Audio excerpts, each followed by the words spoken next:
Somewhere in Atlanta, there is a vault. Behind a steel door, under armed guard and a spotlight, sits a piece of paper that the company will tell you is the most valuable secret in the history of commerce. The formula: merchandise 7x. The recipe a pharmacist scribbled down in 1886 that turned colored sugar water into the most recognized object on planet Earth. That is the story you are supposed to believe, and it is a beautiful story. A red disc that 94% of the human population can identify on sight, more than recognize the Christian cross. A logo written in a clerk's looping handwriting that has barely changed in 130 years. This is the company that taught the world to sing, that painted Santa Claus red, that put a bottle in the hand of a soldier in every war of the 20th century and called it a taste of home. The romantic version of Coca-Cola is that it is the greatest marketing machine ever assembled. That it sells not a drink but a feeling, and that the feeling is happiness, and that people all over the world will pay a premium for happiness in a curved glass bottle. The company likes to describe its own ambition with a phrase from its internal playbook, that Coca-Cola should always be within arm's reach of desire. And it has very nearly pulled that off. The company's drinks are sold in more than 200 countries and territories, more places than are members of the United Nations, and are poured down human throats at a rate of somewhere close to 2 billion servings every single day. There are places on this planet you can reach a bottle of Coke more easily than you can reach clean drinking water or a working telephone. Ask anyone what makes Coca-Cola valuable and they will tell you two things: the secret formula and the advertising, the mystique and the marketing. That is the magic trick everyone thinks they have figured out. A commodity, water and sugar and caffeine and caramel color, sold for a fortune because of a brand. It is a lovely explanation. It is the explanation the company is delighted for you to repeat. It is also, in the way that actually matters, completely wrong. Because the secret that makes Coca-Cola one of the most profitable enterprises ever built is not in that vault. The formula is a magician's handkerchief. The real trick is somewhere else entirely, and once you see it, you cannot unsee it. Here is the number that breaks the whole fairy tale. The Coca-Cola Company does not make Coca-Cola. Read that again? Because it sounds like a riddle and it is not. The overwhelming majority of the actual cans and bottles you have ever drunk in your life were manufactured, filled, packaged, loaded, and delivered by companies that Coca-Cola does not own. The red truck that pulls up to your corner shop is very often not a Coca-Cola truck. The plant that carbonated your drink is very often not a Coca-Cola plant. The people who did the sweating, the pouring, the driving, the stacking on the shelf mostly do not work for the Coca-Cola Company at all. And here's where it gets strange. The Coca-Cola Company runs a gross margin that lives comfortably north of 60%. The businesses that actually make the drink, the bottlers, scrape along on operating margins in the low single digits, sometimes worse. Same product, same red label. One side of the operation prints money and the other side breaks its back for pennies. And the profitable side, the money printing side, spent years deliberately shoving the drink-making part out of the building. They did not lose the factories. They got rid of them on purpose. They looked at the part of the business that touches the physical product, the water, and the sugar and the aluminum and the diesel, and they decided that they did not want it. That is not the behavior of a company that sells a beverage. That is the behavior of a company that has figured out that the beverage is the least valuable part of the beverage business. The product is not the drink. The product is the concentrate. And the real product, the one you cannot see, is the contract. So what does it actually cost to be inside this business? That question has two answers because there are two ways in, and both of them are traps of a different kind.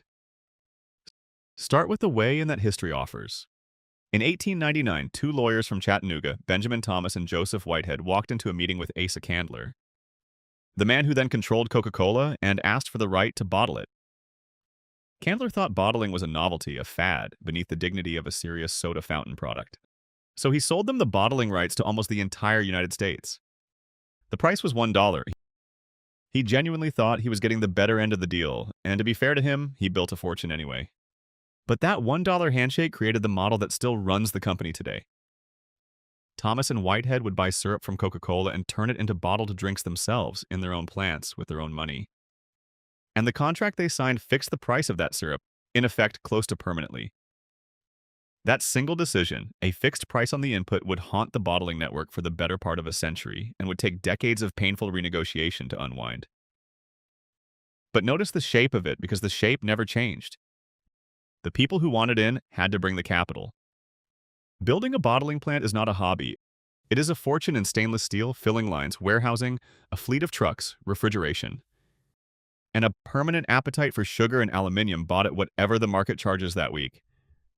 To be a full-scale bottler in a major territory is a multi-billion-dollar undertaking. That is the cost of entry on the inside. Now the other way in, the competitor's door. Say you do not want to bottle Coke, you want to beat it. You have a better cola. Maybe you genuinely do. It does not matter. Because you are not fighting a drink. You are fighting 100 years of distribution. You are fighting the cooler at the front of every petrol station, the fountain contract at every cinema and stadium and fast food chain. The shelf space that Coke's system has locked up with agreements and equipment and relationships going back generations. The cost to dislodge that is not high. It is, for practical purposes, infinite. The moat was never the formula. Anyone can make brown sugar water that tastes almost identical, and blind taste tests have proven it for decades. The moat is the last mile. The moat is that Coca-Cola is already in the fridge, already at the ballgame, already an arm's reach from 3/4 of the human race. And getting it out of there would cost more than any challenger on Earth can raise. Think about what that distribution actually is, physically. It is millions of branded coolers that Coke or its bottlers placed in shops for free, on the quiet understanding that they stay stocked with Coke. It is exclusive pouring rights at chains and stadiums and airlines signed years in advance that lock a rival out of the room entirely. It is a delivery network so dense that in most of the world, a shopkeeper can have a fresh pallet the same week or the same day. That web took over a century and untold billions to weave, one route, one cooler. One handshake at a time, and it cannot be bought in a hurry at any price. This is why the challengers who did survive did not try to beat Coke at distribution. They found a gap Coke was not standing in, a flavor, a category, a niche, and they built there. And the moment they got big enough to be a real threat, the usual ending is that Coca-Cola simply bought them. The moat does not just keep enemies out. It turns the most dangerous ones into acquisitions. Now we get to the engine. The real one. Coca-Cola's crown jewel is a thick, sweet syrup called concentrate, and the business is almost insultingly simple once you see it. The Coca-Cola Company manufactures the concentrate.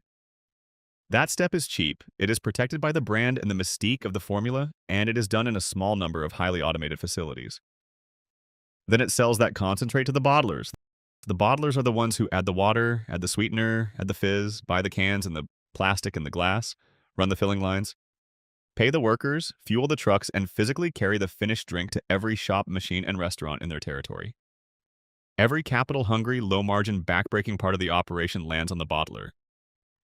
And the light, clean, high-margin part, selling a proprietary syrup that costs very little to make, stays with Coca-Cola. This is not a beverage company. This is a licensing company. It is the same insight that made McDonald's a real estate business wearing a hamburger costume. Coca-Cola owns the brand, owns the formula, controls the advertising that keeps demand roaring, and, crucially, sets the price of the concentrate that every bottler is contractually bound to keep buying. It is a toll booth. It sits on the road that global thirst has to travel down, and it charges by the gallon of syrup, and it lets everyone else pay to build and maintain the road. And the cleverest version of this trick was never the 1899 handshake. It was pulled off in the 1980s by a chief executive named Roberto Goizueta, and it is one of the most quietly brilliant pieces of financial engineering in corporate history. By the early 80s, Coca-Cola's bottling network was a mess, a patchwork of hundreds of small, aging, family-run operators, many still clinging to those old fixed-price contracts, all of them dragging on the system.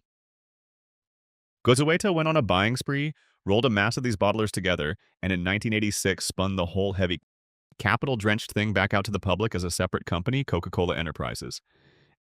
And here is the sleight of hand. Coca-Cola kept a stake of just under 50%. Just under. Because if you own more than half of a company, accounting rules force you to consolidate it. To staple all of its debt and all of its thin, ugly margins onto your own balance sheet for the whole world to see. But own only 49% and you get to keep control in every way. That matters while reporting the bottler's numbers at arm's length off to the side where they cannot spoil the view. Overnight, Coca-Cola shed billions in debt and a mountain of low-margin revenue from its own books. What was left was the concentrate company, lean and gleaming, posting returns on capital that looked almost fictional. The stock did what stocks do when the numbers suddenly look fictional. It soared. And one particular investor in Omaha noticed, started buying in 1988, and built a stake that would become one of the most famous bets in the history of money. He was not buying a drinks company. He was buying the toll booth right at the moment its owner had figured out how to hide the toll road. If you ever want proof that this is the whole game, look at what happened in 2010. Coca-Cola bought back the North American operations of its largest bottler, Coca-Cola Enterprises, for around $12 billion. For a few years, it owned the trucks again, and Wall Street hated it. The margins sagged because now the low-margin drink-making sat back on Coke's own books, dragging the beautiful numbers down. So within a few years, Coca-Cola reversed course and refranchised, pushed the bottling back out to independent operators again, and its margins snapped back up like a released spring. The market rewarded it instantly. That is the tell. The market does not want to own the company that makes Coca-Cola. The market wants to own the company that owns the word Coca-Cola and rents it out by the drop. And around that toll booth sit the extras that make it a compounding machine. Pricing power, because the brand lets it nudge concentrate prices up year after year. A widening portfolio, water and sports drinks and juices, and a mama billion-dollar bet on Costa Coffee. Also, it can claim a bigger share of your stomach no matter what you feel like drinking. And a dividend it has raised every single year for more than 6 decades. Which is why the most famous patient investor alive parked a fortune in it and simply never sold. Sit with the scale of the machine for a moment. The company pulls in something like $45 billion of revenue a year while employing a tiny fraction of the people it would take to actually make. And move that many drinks because the bottlers employ them instead. It spends around $4 billion a year on marketing, a sum larger than the entire revenue of most companies. Purely to keep the desire humming so the concentrate keeps flowing. Its operating margins sit in a range that a normal food and drinks company can only dream about because a normal food and drinks company is stuck owning the factories. And it takes the cash that gushes out of this arrangement and does the most boring, most powerful thing possible with it. It buys back its own shares and it raises the dividend, relentlessly so. That even in a year when it barely sells a single extra can, the owner's slice of the whole thing quietly grows. That is not a growth story. It is a compounding story, and the two are not the same animal at all. But do everything right, and this business will still find ways to kill you, and the traps are different, depending on which chair you're sitting in. Start with the bottler, the one doing all the actual work. The bottler is caught in the cruelest structural squeeze in the whole arrangement. You supply the capital. You take the risk on sugar prices, on aluminium prices, on fuel, on labor, on the weather that determines whether anyone even wants a cold drink this summer. And the single largest cost you cannot control, the price of the concentrate itself, is set by your own partner, the one company on earth you are contractually forbidden to walk away from. When Coca-Cola decides it needs a better quarter, it has a lever it can pull, and that lever is the price of the syrup it sells you. It can raise your costs. You cannot always raise your prices to match because the retailer squeezes you from the other side. And the shopper will notice a soda that costs more than the one beside it. You are the shock absorber for two giants, the brand above you and the retailer in front of you, and you are handed a territory you can never expand beyond and a supplier you can never leave. That is the trap for the people who make the drink. Now the trap for Coca-Cola itself, because the toll booth is not immortal either. The thing it sells is, at the end of the day, sugar, and the world has slowly decided that sugar is the enemy. Soda consumption in the wealthy West has been sliding for years. Governments have discovered the soda tax and rather like it.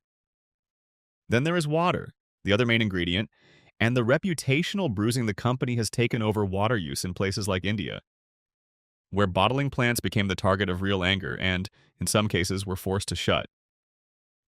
There is currency, a quiet and relentless drain because most of the company's revenue comes from outside the United States. And every time the dollar strengthens, all those pesos and rupees and euros of profit shrink on the way home. And there is the innovation trap, the most humbling lesson the company ever learned, stamped into its history in the spring of 1985. When it changed the formula, launched new Coke, and discovered within days that it did not actually own the product at all. The customer owned it. The backlash was so violent the company reversed itself in under 3 months. The vault, the secret formula, the thing they guard with a spotlight, they were forced to admit they could not even change it. There is also the slow grind of the bottlers themselves pushing back because a captive partner is still a partner. And every few decades, the tension over who keeps which slice of the final price erupts into open renegotiation. Exactly as it did over those doomed fixed-price contracts a century ago. And the newest ghost on the horizon is a class of weight loss drugs, the ones everyone now knows by name, that dull appetite and quiet cravings, threatening the one thing the entire toll booth depends on, which is that billions of people keep wanting something sweet to drink several times a day.